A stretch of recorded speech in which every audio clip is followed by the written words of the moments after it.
Hey guys, welcome back to Royalty Soaps. This video is going live on October 3rd, which means, I know you know what that means. It is the soap collection release day. We are launching the Villainous collection and also the soap you're seeing in this video, which is the October Birthstone soap. All the soaps that will be available today are Maleficent, Hades, Prince John, Outback, and Pink Elephants. I also may have some limited edition designs in there. You can just keep your peepers open. I will share them on Instagram, and of course they will be on the home page. Today's soap is a slight remake, ever so slight. It has one of the same fragrance oils as I made for our 4 exclusive summer soaps. I can link that video right now in the upper right hand corner of the screen for you so you can see it. But I asked you guys in that video if I should make another Opal soap for October with all black or with a white Opal design, and it was pretty even split. So I did both. I hope you guys enjoy the video. So without further ado, let's pop on into it. Okay guys, let's get this little Opal soapal into the mold. We have to make it first, of course. I begin by blending this lye water solution that has titanium dioxide in it.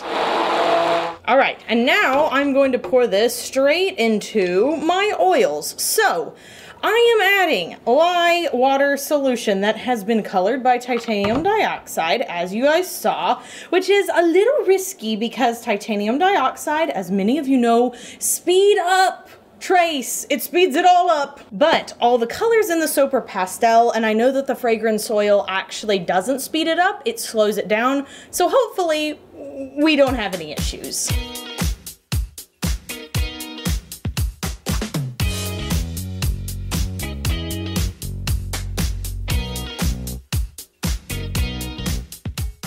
I have blended as little as I feel comfortable with. Okay, so I've got my 3 accent colors here. Obviously, we're aiming for some sort of a pastel. So I am adding some Cosmic Carolyn, and I'm not going to scrape these out because I'm actually going to mix up a little bit of colorant to go on top of the soap as well. And I'm just going to use the same containers just to give it a little bit of sparkle on top. And then I'm going to add my fragrance oil mix. So I've created my own custom blend for this soap. It is a lemon sugar and lavender lemon blend. Both of those scents are from Nature's Garden. And for those of you who don't like lavender, don't be put off by the description. I personally don't feel like the lavender is very strong in this blend. In my opinion, it leans more towards the clean lemon smell. So to me, it smells like a Mrs. Meyer's cleaner, which is actually so nice in a body soap. I have bought their body washes before, and I'm always just absolutely smitten with the smells. And then of course, the rest of it, we're going to put into our base. All right, I'm just going to blend this in.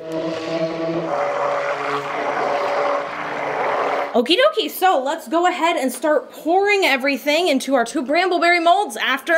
What is it? What is it coming after? Do y'all know? Say it out loud. This quick commercial break. All right, we've got my 2 brambleberry molds. I'm gonna begin by pouring some of our white into our mold here. Not a whole bunch, just a little. I'm filling it up about 1/4 of the way, I would say. This is really runny soap batter, so I shouldn't have a problem pouring or incorporating anything. You can see it's going right to the bottom.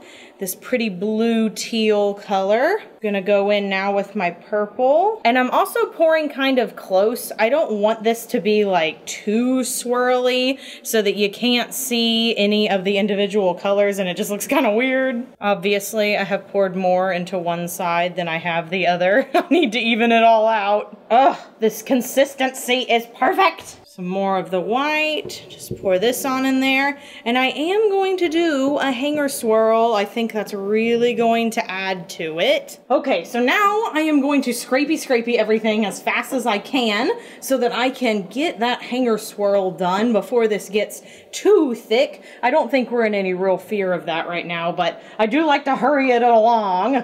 So it is time to mix it, and I'm going to count how many times I go around. I have had someone asked me that before and I never count, so I'm gonna count out loud this time. 1, 2, 3, 4, 5, 6, 7. So about 7, I'd say. 1, 2, 3, 4, 5, 6, 7. Excellent. All right, so I am gonna let all this sit up. I'm gonna wipe down the molds. I'm gonna mix up my soap frosting and my beautiful pastel drizzles. In fact, let me show you me mixing up the pastel drizzles. Okay, here are the little colors that I mixed up. They look so good. I'm not able to like show you to their fullest potential just how good they look, but I mixed what was left over in my cup with some Here Comes the Bride mica from Mad Micas, and it looks like it looks pastel. It's not as pastel as the soap here, but it looks pretty pastel. Also, I had somewhere to go. I had to leave, so I left the soaps. They have been setting now for, oh, I'd say about 8 hours. They're getting really hard. And I just wanted to show you, yes, you can pipe soap after it has sat for a little while. I don't typically recommend you let it sit for too long, but I have piped soaps that were up to 3 days old and the frosting stuck. You just have to make sure that your frosting is a little looser than normal. It can't be quite as stiff and thickened. Now I'm gonna get the frosting ready to go and we will start putting frosting on the top. And I'm also gonna try frosting the soaps this way. Normally I have them turned like this, but I'm gonna keep them vertical, and you guys tell me if you like that angle better or if you want me to switch it back around again. Okay guys, I've got my jet black inky soap frosting in my soap frosting piping bag. We are doing a round tip today. Round tips are my least favorite to do just because I feel like it's so difficult to get them to be the right consistency and the right shape. They can very easily just look,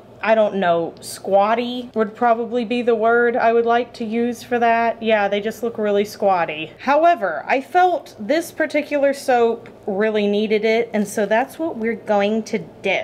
I want to talk about Taylor Swift, and I will preface this by saying I'm not really a... See, I don't even know what Taylor Swift fans call themselves, so I don't even know what to say, but I'm not really a Taylor Swift fan.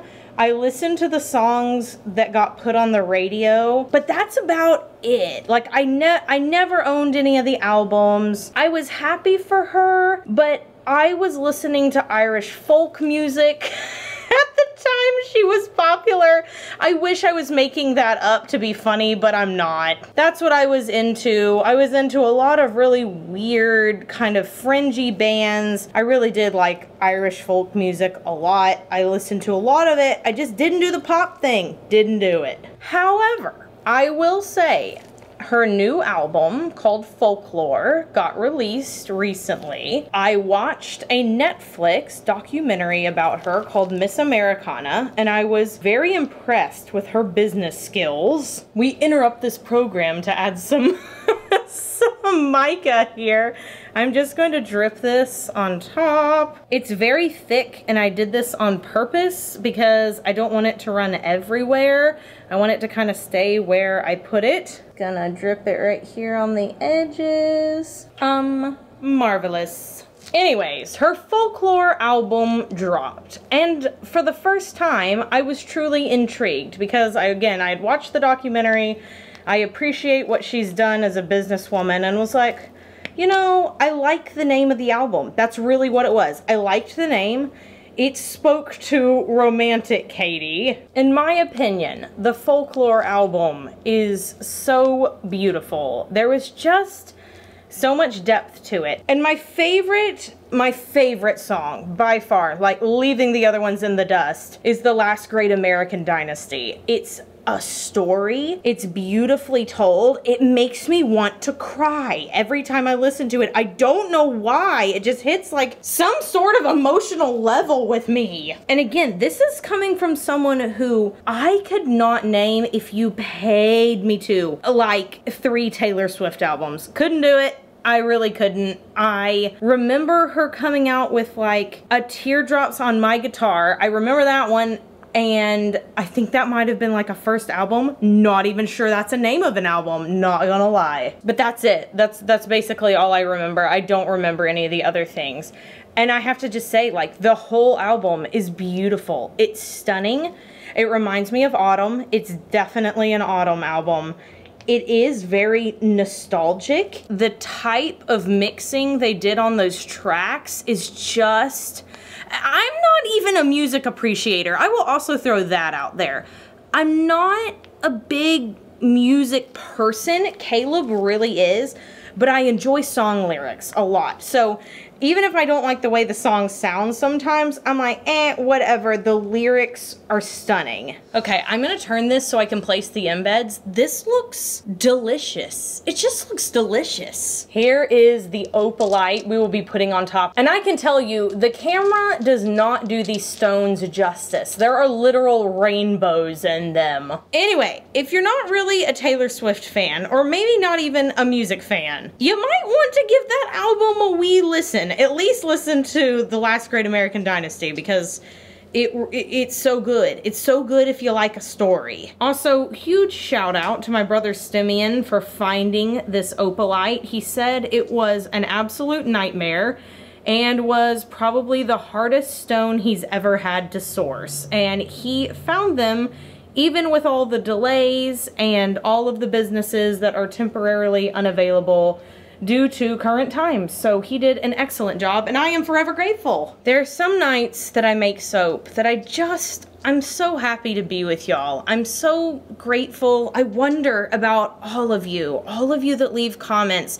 This is probably not a very well-known fact, but I still read a lot of the comments. I don't always have time to respond to them. So I want you to know, I do read the comments still. I still read them.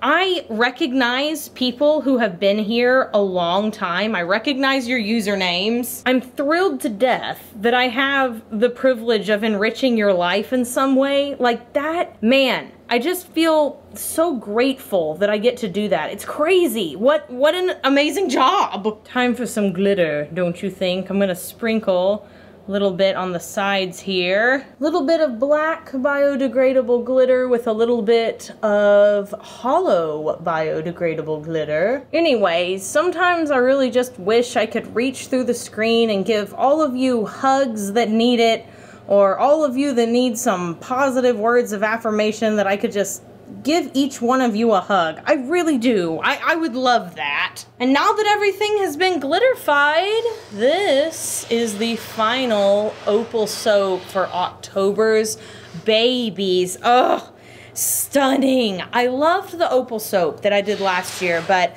I feel this is even more beautimous, and this is probably the design that I will go to in the future. I just think that this is such a good one, so I'll bring you guys in for a close-up, because it's definitely worth seeing up close. Here she is, all up close and personal. So sparkly. I love it. Those opalites are just beautimous. Okay, so I'm gonna let these sit for 18 to 24 hours. Yep, that's right. I've got to let it sit for like a little bit longer, because even though the bottom soap will be set up relatively soon, the soap on top still needs quite a bit of time to sit. So I'm gonna let it sit for a little longer, and then we will come back. We will take a peek at that inside and get some more up closes of the top. So yeah, we'll do all that after this quick commercial break. How is it possible for something to be even prettier the next day? Okay, I think I have lined this up as best I can. I'm just gonna press down gently. See what we have on the inside. Oh yes, splendid. Look at those swirls. They're so delicate and yet so precise and stunning. And I'm so glad I picked to put black on the top, because I think that just highlights that inside perfectly. Everything matches, the glitter's divine. I could want nothing more. Next time I might even leave it a little more gloopy. Like, I love the way this looks, but I might make it thicker. Opal is such a unique concept to nail, but I feel like I could ask for nothing more. In the future, maybe I should try a fire opal and add in some like oranges and some greens. The question of the day is kind of a weird one. I want to know if there is an heirloom piece of jewelry you are going to inherit. Now, I don't think heirloom means expensive. I think anything that is precious and valuable to you and your family, regardless of how much it costs, is heirloom. I thought of this because my grandmother has a fire opal ring that my mom will inherit, and it's honestly the most stunning thing ever. She doesn't wear it that often, but I can't stop looking at it when she does. Caleb and I have talked about having items to pass down to our children. Whenever we were at Thanksgiving last time, his father was given a pocket watch by Caleb's grandfather, and my father was given a pocket watch by my great-grandfather and will one day give it to Kenny. I don't know, it's just a really unique thing to do, and honestly, I don't think any of those pocket watches were very expensive. I know one of them literally was given to my grandfather from his days on the railroad, so I don't think it was very expensive, but it still means a lot because, you know, it's from family. And if you're not inheriting anything, will you pass down one of your pieces of jewelry, or maybe like an antique teacup or something that you have? I want to know. Tell me what you guys are going to pass down or give to siblings. I'm just now remembering we also have a lot of quilts in the family. I think that's another thing people typically pass down. So anyways, to answer the question of the day, all you have to do is tell me about it in the comment section, and I'll be really interested to read these. I'm obsessed. I'm obsessed. This is definitely a soap that is going to come back every single October because the opalite is so pretty. The glitter and the, oh, it's everything. Plus also, yes to that smell. It mellows out so well in cold process soap. It could be slightly strong, I feel, in like a wax melt, but in cold process, it's perfect. If you are a cold process soap maker, you will love the lemon sugar mixed with the lemon lavender. It's great. I hope you guys have an absolutely royal day. It's Saturday, so do something fun for yourself today, whether that's knitting your kitten a favorite scarf, or perhaps putting it in a basket so it can sleep tucked in and cozy, and then taking a picture of it for Instagram. I don't care what you do, just be sure you do something fun for yourself. And if you would like to sign up for our email list, I will be announcing next month's theme in it today. We send the email list out before the soap release. So if you want in on that once a month email, you gotta hop on it like right now. And I will see you guys in Wednesday's video. So until then, have an absolutely royal day and bye for now. Ew.